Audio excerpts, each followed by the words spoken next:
Well, in addition to everything else, of course, the Lieutenant Governor, not only busy enough as Lieutenant Governor and coming to support various organizations here, is in the midst of a, well, suspected run for the governorship. Yes, absolutely. We're going to, this coming week, kick off our campaign for governor for the state of Connecticut, a state that I love, a state that I've grown up in almost all my life, except for 3 years when I came from Italy.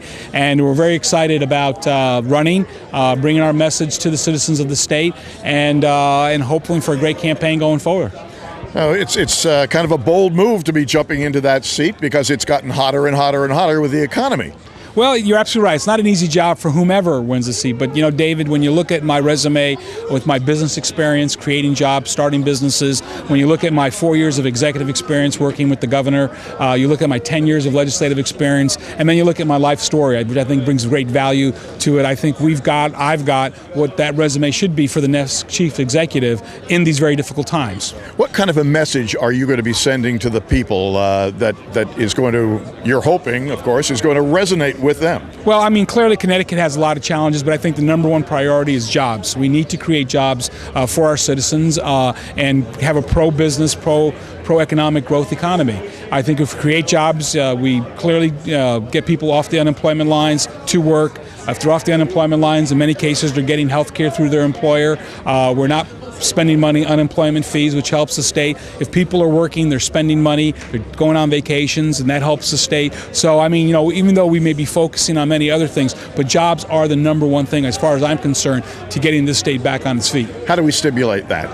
Well, I think what we have to do is what I tell folks is do an asset list. You know, there are probably 10 things as a state we do good for business, and we need to understand what that is and then try to improve upon that so that we can create more jobs through those assets. You know, everyone tries to be everything to everyone, but clearly we can't do that, and we don't do that well. So if we can hone in on those top 10 things and focus our legislation, focus our tax policy in creating jobs in those areas, things like bioscience, high-tech manufacturing, avionics, finance, the sweet spots of what we have here, I think we can capitalize on that market.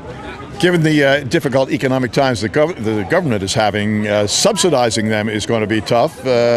Tax breaks, is that one of the ways that you're going to see? Well, I mean, there are a number of ways to look at it, but clearly what government has to do, not only on the business side, but on overall policies, is we have to prioritize. I think where we are, and it's not unique to Connecticut, but nationally, is we're in a society that government tries to do everything. And clearly, government can't do everything, and it cannot deliver it well all the time. So we need to prioritize and say, okay, where do we have to put our emphasis in, understand that, and fund that, and understand that we have to live within our means. Remember, you know, we have to create jobs. I think that's the secret to getting us economy and everybody working, and taxes and tax increases do not create jobs. If anything, they eliminate jobs. So we need to make sure we have a great tax policy that funds these industries.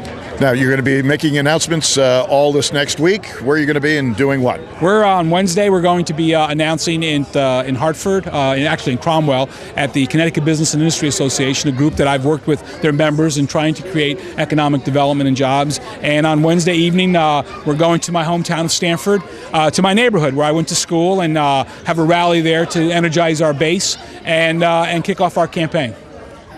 Well, obviously, the Lieutenant Governor will not be idle over the holidays or any other time for the foreseeable future. It's great to see you. David, good to see you too. Wish you all the very best. Thank you, sir. Thanks for being with us on doingitlocal.com.